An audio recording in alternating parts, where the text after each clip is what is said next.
હાય, આજે હું ગઈ હતી ટુ વ્હીલર લેવા માટે, મારા માટે નહીં પણ ભૂમિ માટે, કારણ કે મને તો હજી ડ્રાઈવ આવડતી જ નથી. તો અહીંયા આવીને અમે વિચાર્યું હતું એક્સેસ લેવાનું. અહીંયા આવીને ને ઓબ્વિયસલી એક્સેસ લેવાનું વિચાર્યું હતું, એટલે જ અમે સુઝુકીના શોરૂમે આવી ગયા હતા. અહીંયા બધી પ્રોસેસ પૂરી કરીને ફોટોઝ ક્લિક કરવાના હતા, તો એમાં મને બહુ જ શરમ આવતી હતી. પછી મિસ્કાના હાથે ચાંદલા કરાવ્યા અને પછી મેં પણ સાથિયો કર્યો.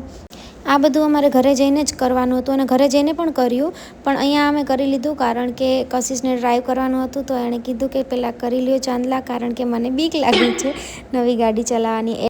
તો ચાંદલા કરીને કશિશ લઈને નીકળી ગઈ હતી બાઇકને. ન્યૂ બાઇકને પહેલી વાર ડ્રાઈવ કરી રહી હતી અને મારી હાલત જોવા, અહીંયા બેગ ને બધું હાથમાં લઈને બહુ જ અનકમ્ફર્ટેબલ રીતે બેસીને હું મારી ઓફિસે ગઈ હતી. અને ઓફિસેથી આવીને પછી અમે અટલ સરોવર જવાનો પ્લાન કર્યો.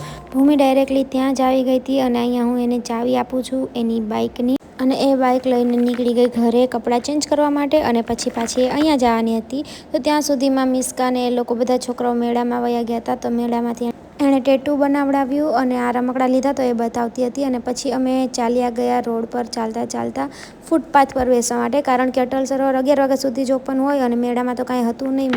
એટલે પછી અમે વયા ગયા રોડ ઉપર બેસવા માટે. અને અહીંયા ફેમિલી સાથે ટાઈમ સ્પેન્ડ કરવાની બહુ જ મજા આવે છે. ખાલી અમે જ નહીં, અહીંયા ઘણા બધા લોકો આવી રીતે બેસવા આવતા હોય છે. તો આટલો 2 વર્ષથી અમે અહીંયા રહી છીએ ને આ પહેલી વાર અમે આવી રીતે આ બધું કર્યું ને બહુ જ મજા આવી. Bye bye.